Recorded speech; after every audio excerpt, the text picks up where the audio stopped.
Kita datang bukan seperti kita nanti datang, tapi kita pulang menerima kemenangan daripada Tuhan. Karena melalui kematian Yesus di atas kayu salib, yang sakit Tuhan sembuhkan, yang berbeban berat Tuhan berikan kekuatan, yang lemah Tuhan berikan semangat lagi. Amin. Berikan sorak-sorai kemuliaan bagi Tuhan. Bersama-sama kita mau satukan hati kita bersatu di dalam doa. Bapak, kami mengucap syukur buat siang hari ini. Kami percaya Tuhan, karya-Mu menyelamatkan hidup kami. Kematian-Mu membangkitkan kami untuk kami kembali semangat. Untuk kami bangkit Tuhan dari setiap kegagalan kami. Sehingga kami yang datang pada hari ini boleh menerima mukjizat yang daripada Tuhan. Otoritas penuh dan serta keajaiban-keajaiban yang Tuhan berikan bagi setiap kami. Mari Tuhan jangan Tuhan urapi Tuhan dengan kuasa dan roh. Terima kasih. Mari jemaat Tuhan, kita angkat kedua tangan kita. Tangan kiri kita di dada, tangan kita di atas, tangan kanan kita mengangkat. Ucapan-ucapan syukur kepada Tuhan. Katakan terima kasih Tuhan. Terima kasih buat karya selamat yang Tuhan beri. Terima kasih buat kematian-Mu ya Tuhan. Terima kasih atas pengorbanan yang begitu ajaib dan begitu luar biasa. Oh, haleluya.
angkat tangan yang sakit, Tuhan sembuhkan. Saat kita mengangkat tangan yang lemah, Tuhan kasih-Mu. Terima kasih.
tidak bisa apa-apa Tuhan. Tanpa darah-Mu Tuhan tercurah Tuhan. Kami masih menjadi manusia yang kotor Tuhan. Terima kasih Tuhan. Kami mau muliakan Engkau. Kami mau tinggikan Raja di atas segala raja. Bapak Ibu yang sepakat dengan saya ini meninggikan Tuhan. Berikan kemuliaan bagi Tuhan.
berjuang kami Tuhan. Kami mau memuji Engkau Tuhan. Dengan apa Tuhan kami bisa balas darah-Mu yang tercurah. Kami gak bisa balas apa-apa Tuhan. Yang kami punya hanya suara kami, hanya tubuh kami Tuhan yang jauh dari sempurna untuk memuliakan Engkau Tuhan. Mari Bapak Ibu angkat kedua tangan.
Amin.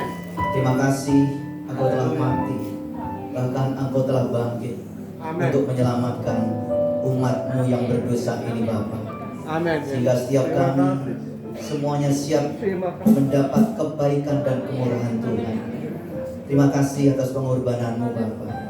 Terima kasih Roh Kudus, kami ucap syukur Engkau telah hadir di tengah-tengah kami. Dan kini saatnya kami akan belajar firman-Mu hanya di dalam nama Tuhan Yesus Kristus. Yang siap diberkati Tuhan katakan Amin. tepuk tangan buat Tuhan Yesus. Ya, silakan duduk. Ya, puji Tuhan, salam. Shalom. Salam. Ya, puji Tuhan, dan kita mengucap syukur atas kebaikan Tuhan sehingga pada siang hari ini kita boleh bersama-sama berkumpul untuk merayakan yaitu Jumat Agung. Ya, Jumat Agung adalah Jumat yang agung. Agung berarti yang besar. Agung berarti juga semarak. Jadi Jumat yang agung beda dengan Jumat-Jumat yang lain. Jumat yang agung hanya satu. Kenapa Jumat Agung disebut Jumat Agung? Karena Tuhan Yesus ya yang agung itu telah mati buat kita semuanya. Amin. Tepuk tangan buat Tuhan Yesus. Haleluya. Nah, puji Tuhan. Nah, firman Tuhan hari ini saya kasih judul yaitu pengorbanan Kristus. Kita sebutkan sama-sama. 1, 2, 3 ya. Pengorbanan Kristus. Ya, dalam pengorbanan inilah maka disebutkanlah Jumat Agung, Jumat yang besar, Jumat yang penuh dengan sejarah. Karena dalam Jumat Agung ini ada suatu keselamatan buat manusia yang berdosa. Karena Tuhan Yesus telah mati dan bangkit untuk menyelamatkan kita semuanya. Dan Dia rela berkorban untuk kita semuanya. Ya, puji Tuhan, saya percaya setiap kita semua sudah diselamatkan. Ngomong, saya diselamatkan. Saya diselamatkan. Karena apa? Karena tanpa kematian Tuhan Yesus, tanpa kebangkitan dari Tuhan Yesus, maka sia-sialah iman kita, sia-sialah pengiringan kita kepada Tuhan. Tetapi karena Tuhan Yesus telah mati dan bangkit dan naik ke surga, maka iman kita diberkati Tuhan. Amin. Tepuk tangan buat Tuhan Yesus. Haleluya. Ya, puji Tuhan. Lanjutnya. Kurban. Jadi pengorbanan asal kata dari kurban. Kita ngomong sama-sama, kurban. Kurban adalah sesuatu yang dijadikan persembahan. Itu adalah kurban. Jadi kalau zaman dulu itu menyembelih, ya, menyembelih binatang, setelah itu dipersembahkan. Itu namanya kurban. Ya. Bahkan Tuhan Yesus juga dijadikan kurban, ya, dijadikan kurban. Selanjutnya, pengorbanan, ya, arti dari pengorbanan adalah, baca sama-sama, 1, 2, 3 ya. Tindakan pengorbanan sesuatu tanpa mengharapkan balasan. Jadi pengorbanan adalah tindakan, ya, mengorbankan sesuatu tanpa mengharapkan balasan. Itu adalah pengorbanan. Seperti yang dilakukan oleh Tuhan Yesus, Dia telah mengorbankan dirinya hanya untuk manusia dan Dia tidak minta balasan. Itu namanya pengorbanan. Ya, tapi kalau pengorbanan minta balasan, ini adalah mencari kurban, bukan pengorbanan. Ya, jadi Bapak Ibu sekalian yang ada di rumah, juga kita belajar dari Tuhan Yesus yang Dia mengorbankan dirinya tanpa pamrih, tanpa balasan. Hari ini juga ayo kita di rumah sebagai suami, sebagai istri, sebagai anak-anak belajar berkorban, pengorbanan di dalam keluarga tanpa menerima minta balasan. Saya percaya pengorbanan kita itu pasti berkenan di hadapan Tuhan. Kita baca sama-sama. 1, 2, 3 ya. Pengorbanan yang terbesar adalah pengorbanan Yesus di kayu salib. Karena pengorbanan ini semua dosa kita diampuni. Sekarang kita tidak perlu lagi mempersembahkan kurban untuk mendapatkan pengampunan dosa. Jadi waktu zaman zaman dahulu, zaman Musa, bahwa kalau untuk mendapatkan yaitu pengampunan dosa, yaitu harus mengorbankan yaitu binatang, bisa kambing, bisa lembu, ya, bisa burung merpati, tergantung dari ekonominya yang ada. Tapi kalau dia salah lagi, minta pengampunan, dia mengorbankan lagi. Tapi pengorbanan itu dia mencari binatang yang tidak tercacat celah. Tetapi kenyataannya pengorbanan itu tidak sempurna, ya, sehingga melalui kematian Tuhan Yesus, yaitu pengorbanan yang sempurna hanya ada di dalam Tuhan Yesus Kristus. Amin. Nah, apa yang kita dapatkan dari pengorbanan Tuhan Yesus yang begitu luar biasa? Ya, dia mati di kayu salib di Gunung Golgota, bahkan pada hari yang ketiga dia bangkit. Nah, yang pertama adalah yang kita dapatkan dari pengorbanan Tuhan Yesus adalah yang pertama, baca sama-sama 1, 2, 3 ya. Penebusan. Jadi kita mendapat penebusan. Konsep penebusan dalam PL, ngomong PL. PL itu apa? Perjanjian lama. Ya, perjanjian lama. Kalau PB, perjanjian baru. Jadi konsep ini sudah awal dari perjanjian lama. Konsep penebusan ini sudah ada. Tapi konsep yang dahulu di dalam penebusan perjanjian lama adalah pembebasan manusia dari perbudakan dengan membayar harga oleh penebus atau membeli kembali. Itu konsep dari penebusan. Contohnya apa? Contoh dalam perjanjian lama dari kata penebus ini adalah kalau seseorang itu miskin, ya, bahkan dia punya utang. Kalau dia miskin terus punya utang dan dia tidak bisa membayar kepada orang yang mengutangin, maka biasanya anaknya itu akhirnya dijual, ya, diberikan kepada orang yang mempiutangi tadi karena dia tidak punya uang, maka anaknya dijual kepada orang itu, ya. Setelah dijual, ya, maka anak itu menjadi hak atau menjadi budak dari orang yang membeli tadi. Nah, namun untuk mendapatkan anak itu, maka orang tua tadi harus menebus, membeli kembali. Ya, kalau tidak membeli kembali, maka anak itu tetap menjadi milik yang membeli. Untuk mendapatkan anak itu, maka seorang ibunya tadi yang sudah menjual, dia menebus kembali supaya apa? Supaya anaknya kembali. Itu adalah arti dari penebusan. Jadi membeli kembali. Membeli kembali. Membeli kembali. Nah, apa hubungannya dengan kita di dalam ibadah Jumat Agung ini? Ya, apa maksud dari membeli kembali? Setelah kejatuhan manusia pertama ke dalam dosa, seluruh umat manusia berada di bawah kuasa dosa. Di bawah kuasa dosa. Di bawah kuasa. Jadi waktu manusia pertama Adam dan Hawa di Taman Eden, sebelum dia jatuh di dalam dosa, ia ada dalam kuasanya Tuhan. Tetapi waktu dia jatuh di dalam dosa, maka dia tidak dalam kuasanya Tuhan lagi, tetapi dia ada dalam kuasa dosa. Kuasa dosa. Dan kuasa dosa, kalau kita berkata tentang kuasa dosa, berarti dia di bawah dosa. Ya, bahkan firman Tuhan katakan, Yesus mengatakan bahwa setiap orang yang berbuat dosa adalah hamba dosa. Kita baca sama-sama yang hitam, 1, 2, 3 ya. Yesus mengatakan bahwa setiap orang yang berbuat dosa adalah hamba dosa. Jadi Adam dan Hawa waktu jatuh dalam dosa, ia menjadi hamba dosa, tidak menjadi hambanya Tuhan. Kalau hambanya Tuhan berarti yang memperhamba kepada Tuhan, Tuhan yang pemimpin, dia hambanya. Tapi kalau hamba dosa adalah berarti dia menghambakan kepada dosa, pemimpinnya adalah raja dosa, yaitu iblis. Karena waktu itu yang memimpin, yang menguasai adalah dosa, iblis menguasai dia, maka perlu yang namanya ditebus kembali. Supaya apa? Supaya Adam dan Hawa kembali kepada Tuhan, bukan menjadi hamba dosa lagi, tetapi menjadi hamba kebenaran. Hamba kebenaran. Hamba kebenaran. Nah, untuk mengambil kembali, membeli kembali dari dosa itu butuh yang namanya korban.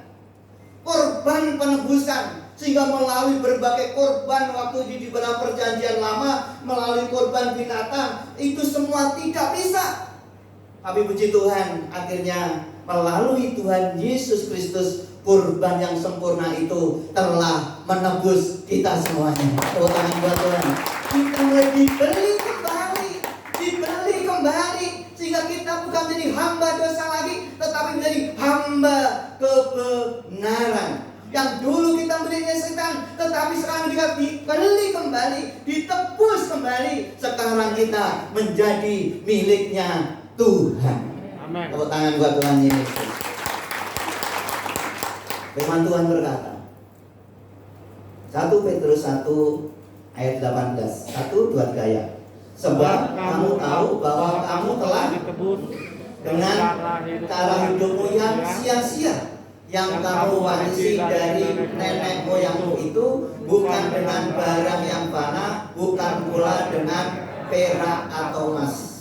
Jadi firman Tuhan jelas, sebab kamu tahu bahwa kamu telah ditebus dari cara hidupmu yang sia-sia, yang kamu warisi dari nenek moyangmu. Ngomong, kamu warisi. Jadi dosa itu diwariskan dari nenek moyang kita tadi yang berdosa. Gara-gara Adam Hawa jatuh dalam dosa, maka semua keturunannya menjadi berdosa, atau menjadi kita mendapat dosa warisan. Ya sih, berdosa dengan berbagai cara, tapi tetap saja tidak bisa dipulihkan. Hanya melalui kurban penebusan Tuhan Yesus Kristus, kita semua telah ditebus kembali. Kita telah dibeli kembali, ya. Dan bukan dengan barang yang fana, bukan pula dengan perak dan emas. Klik. Ayat 19, 1, 2, 3 ya. Melainkan dengan darah yang mahal, yaitu darah Kristus yang sama seperti darah anak domba yang tak bernoda dan tak tercacat. Jadi ingat, kita ditebus bukan dengan emas, bukan dengan perak, tetapi dengan darah yang mahal. Amin. Dengan darah yang mahal. Dengan darah yang Bahkan juga firman Tuhan katakan kita telah dibayar dengan lunas. Ngomong lunas. Jadi kita dibayar tidak nyicil, tidak kredit, tetapi lunas, dibayar dengan darahnya. Amin. Apa ini yang membuat iman kita makin luar biasa di dalam Tuhan, pengharapan kita di dalam Tuhan.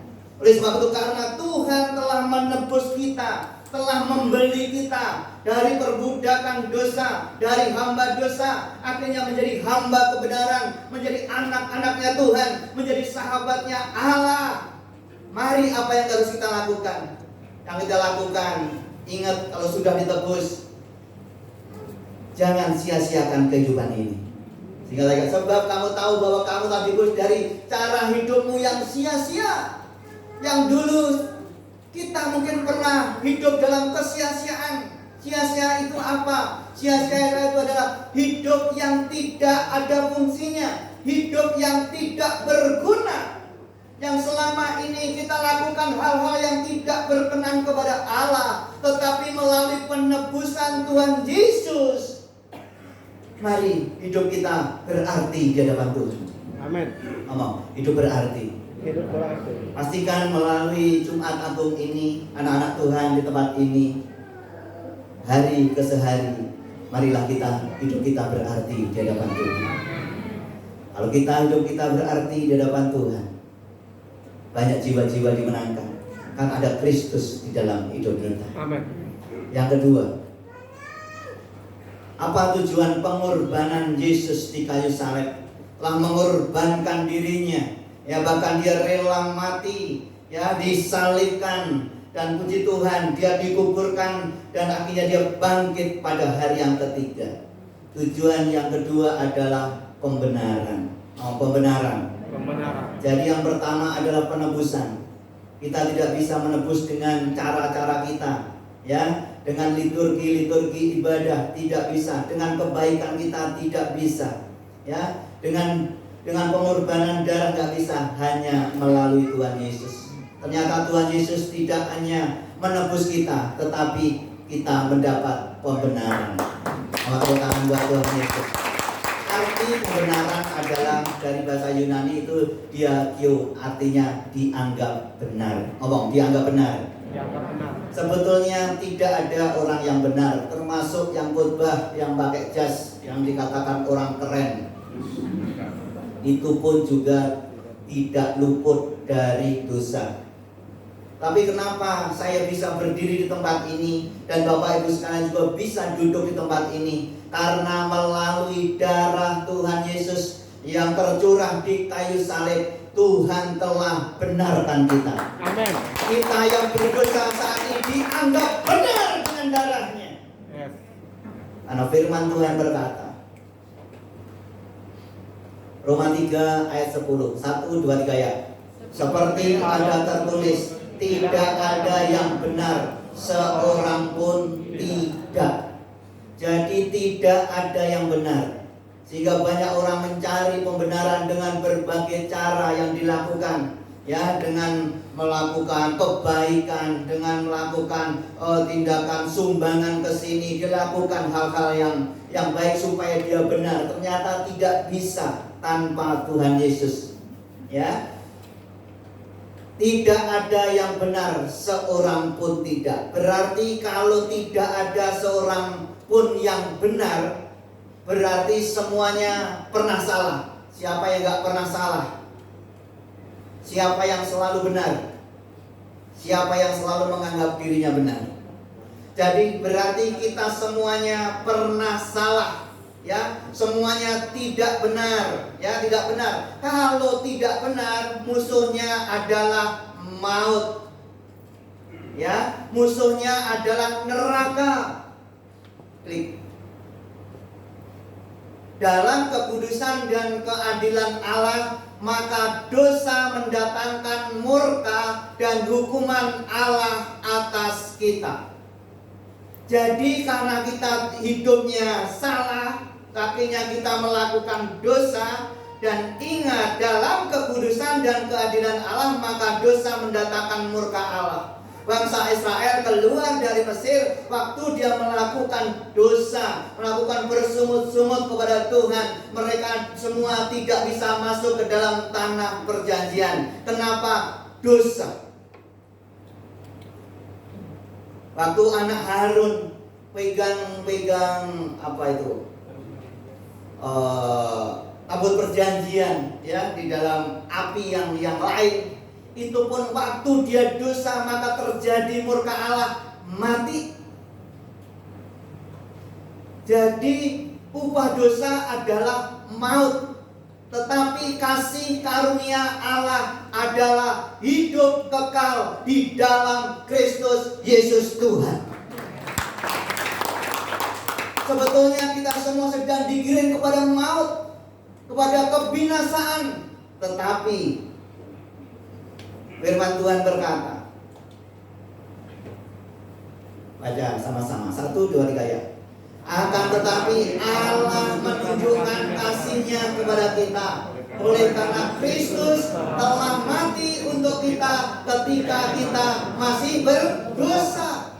Justru hukuman dosa adalah maut, hukuman dosa adalah kebinasaan.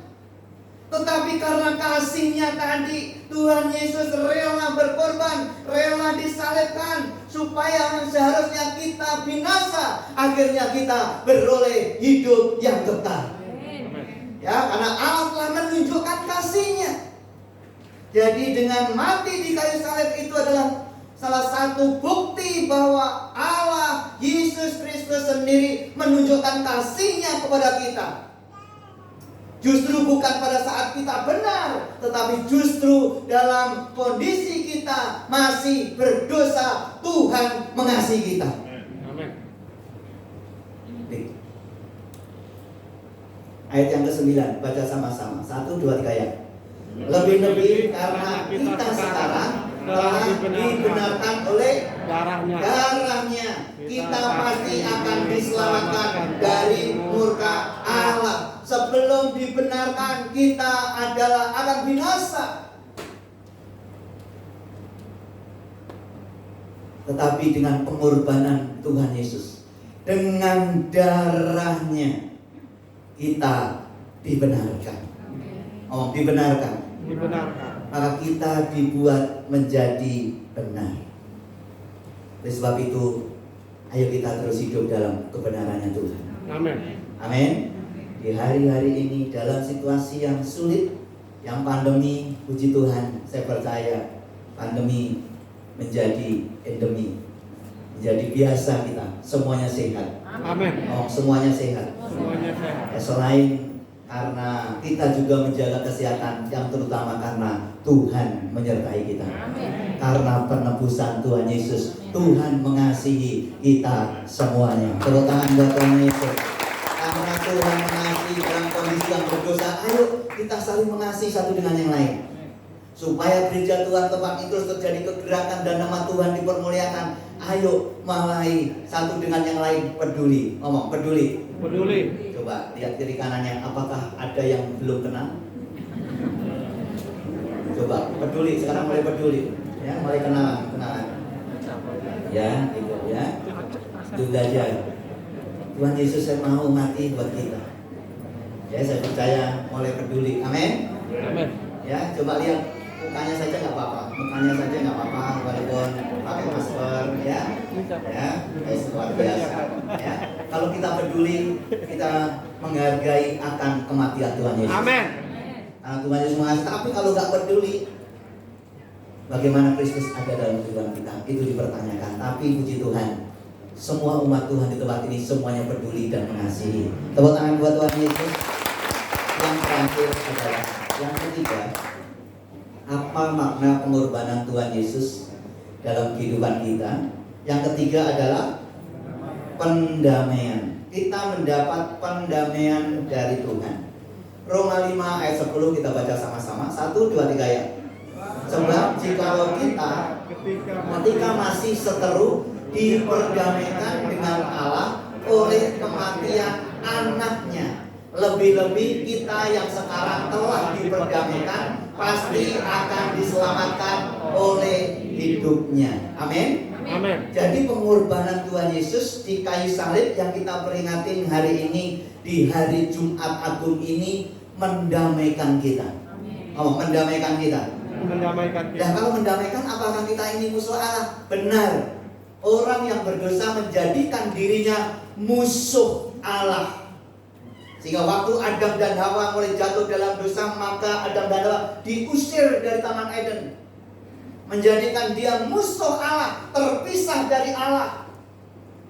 Ya, kehilangan kemuliaan Allah. Semua orang telah berbuat dosa dan telah kehilangan kemuliaan Allah. Telah kehilangan kemuliaan Allah itu apa? Maksudnya terpisah dari Allah. Terpisah dari Allah itu apa? Akhirnya menjadi seteru Allah. Hubungannya tidak baik. Karena apa? Terpisah dari Allah. Kenapa dia terpisah dari Allah? Karena dosa yang membuat ia terpisah.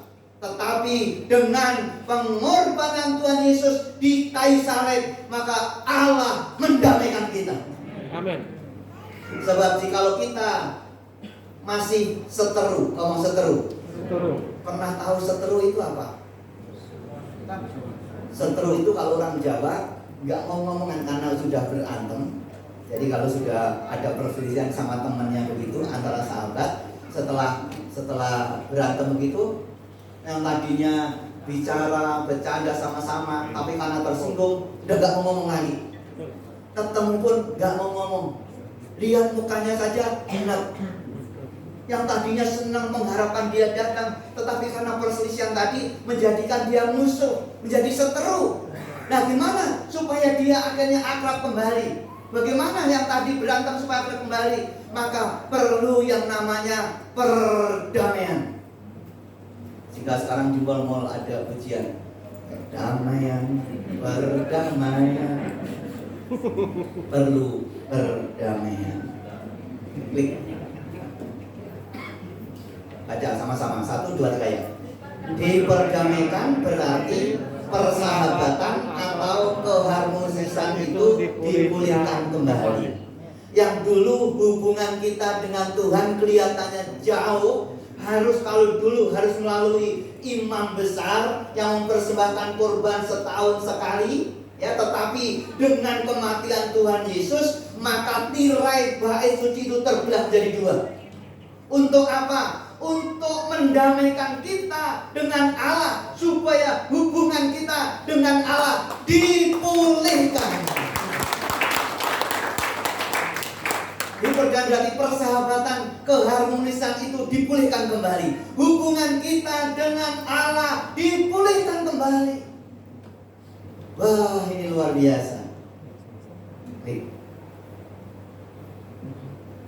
Kolose 1 ayat 21, baca sama-sama. 1, 2, 3 ya. Juga kamu yang dahulu hidup jauh dari Allah dan yang memusuhinya dalam hati dan pikiran seperti yang nyata dari perbuatan yang jahat. Jadi ingat, mungkin dahulu kita jauh daripada Tuhan, ya, karena terkutuklah orang yang menjauhkan dirinya daripada Tuhan. Dan saya melihat orang yang jauh daripada Tuhan bukannya makin diberkati, tetapi justru makin susah. Tetapi saya percaya dengan kita diperdamaikan dengan Allah, maka kita semakin dekat dengan Allah. Amin. Sehingga kalau kita sudah diperdamaikan, kita sudah dekat, firman Tuhan katakan, teruslah kita mendekatlah kepada Allah, maka Allah akan mendekat kepada kita. Tapi kalau kita jauh, maka kita tidak akan mendapatkan kasih, karunia, dan kebaikan dari Tuhan.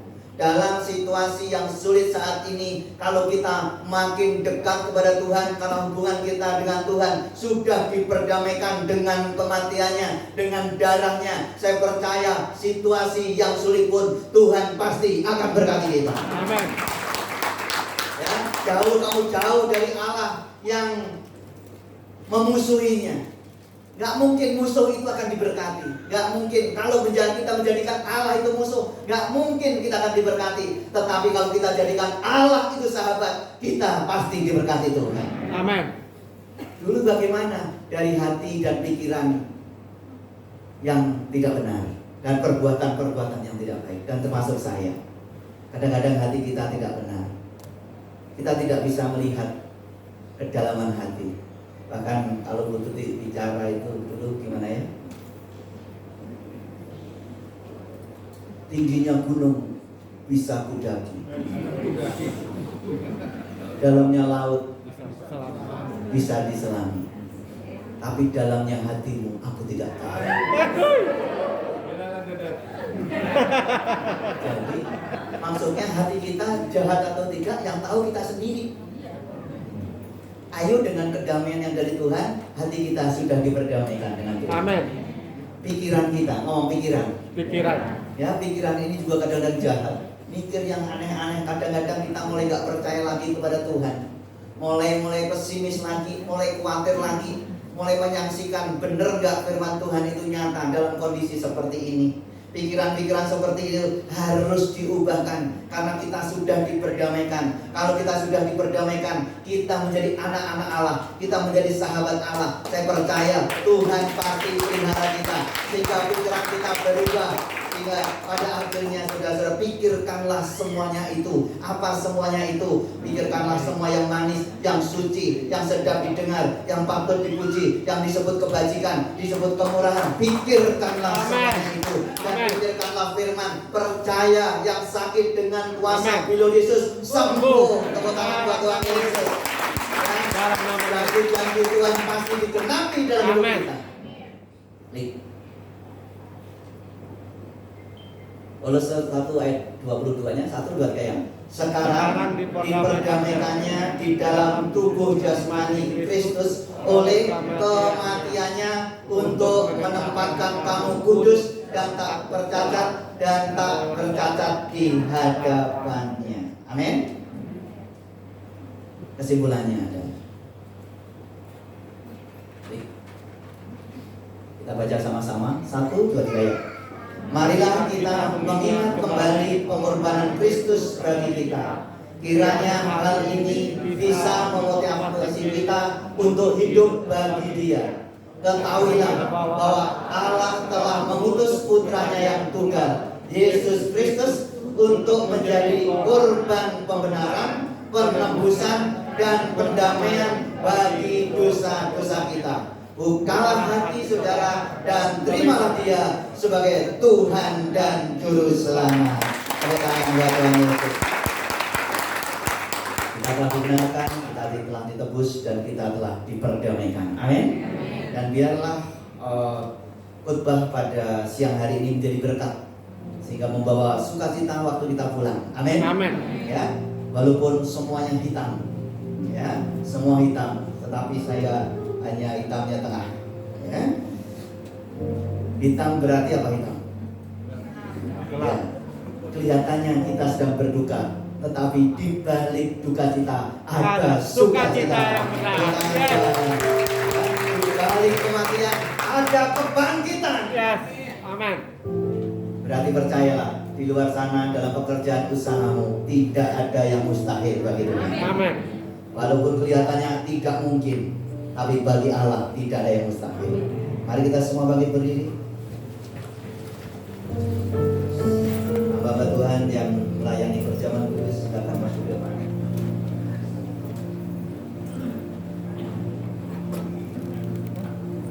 Terima kasih Tuhan Yesus, terima kasih Bapa, Engkau telah mati bagi kami.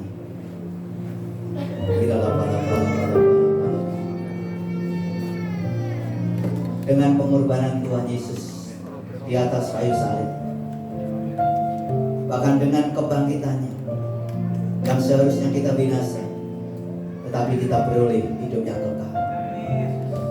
Yang saat ini yang rindu memaknai pengorbanan Tuhan Yesus dengan hidup sungguh-sungguh, hidup terus dekat kepada Tuhan, angkat tanganmu dan saya berdoa.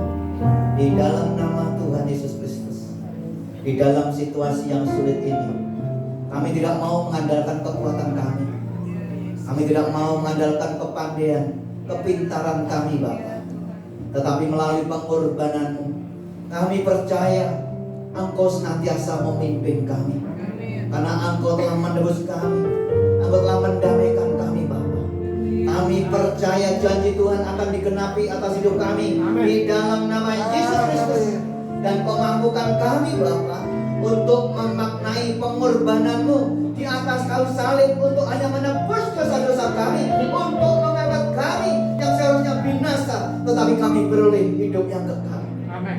Yang Engkau rela mati buat kami, yang kaya rela menjadi miskin, supaya kami semua yang miskin menjadi kaya. Terima kasih Bapa. Sebagai ucapan syukur kami akan terima perjamuan kudus di dalam nama Tuhan Yesus Kristus. Haleluya. Amin. Silakan duduk.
Dia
dia tertikam oleh karena pemberontakan kita.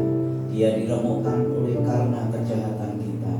Ganjaran yang mendatangkan keselamatan bagi kita ditimpakannya kepadanya, dan oleh bilur-bilurnya kita menjadi sembuh. Mari kita semua bangkit berdoa.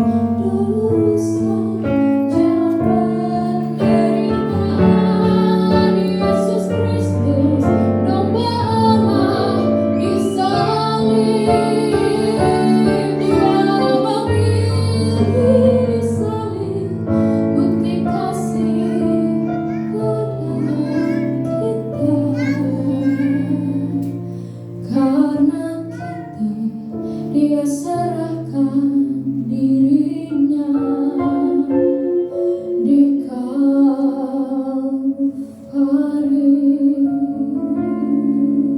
Mari kita angkat roti tinggi-tinggi di hadapan Tuhan. Tuhan Yesus telah mati buat kita.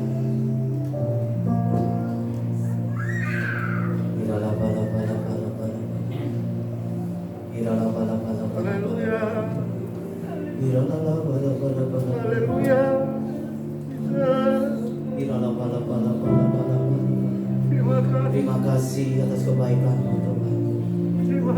Terima kasih Bapa atas pengorbanan. Haleluya. Haleluya. Engkau telah mati bagi kami, Tuhan.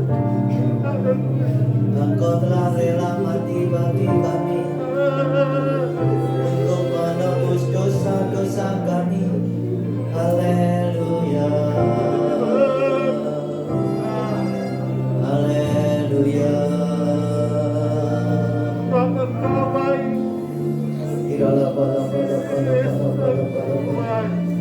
Sebab apa yang telah kuteruskan kepadamu telah aku terima dari Tuhan, yaitu bahwa Tuhan Yesus pada malam waktu ia diserahkan mengambil roti, dan sudah itu ia mengucap syukur atasnya, ia memecah-mecahkannya dan berkata, inilah tubuhku yang diserahkan bagi kamu. Perbuatlah ini menjadi peringatan akan aku. Waktu kita terima roti ini, kita sedang bersekutu dengan tubuh Tuhan Yesus Kristus. Mari kita terima dengan iman di dalam nama Tuhan.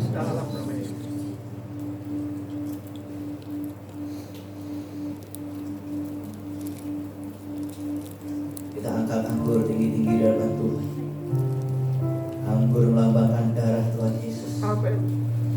Tuhan Yesus dicambuk,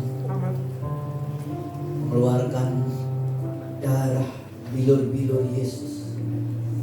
Sebab waktu ditusuk lambungnya, waktu dia dipaku, Tuhan Yesus meneteskan darahnya, mengalirkan darahnya hanya untuk kita semuanya. Dan percayalah engkau yang sakit hari ini, juga yang ada di rumah, dengan kuasa darah Yesus, dengan kuasa bilur Yesus, engkau sudah sembuh. Amin. Dan melalui darahnya kita diberikan pengharapan yang baru. Amin. Bahwa Tuhan Yesus tidak mati, tapi Tuhan Yesus akan bangkit, menunjukkan bahwa Yesus itu hidup. Amin. Demikian juga yang ambil cawan sesudah makan lalu berkata, cawan ini adalah perjanjian baru yang dimeteraikan oleh darahku. Perbuatlah ini setiap kali kamu minumnya menjadi peringatan akan aku. Sebab setiap kali kamu makan roti ini dan minum cawan ini, kamu beritakan kematian Tuhan sampai Ia datang. Waktu kita terima anggur ini, kita sedang bersekutu dengan darah Tuhan Yesus yang menyucikan, yang menyembuhkan kita. Mari kita terima dengan iman di dalam nama Tuhan Yesus Kristus. Taruh dengan baik. Setelah itu angkat tanganmu, ucapkanlah syukur karena Tuhan Yesus rela mati buat kita. Menebus kita semua. Haleluya.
keluarga untuk Engkau Tuhan.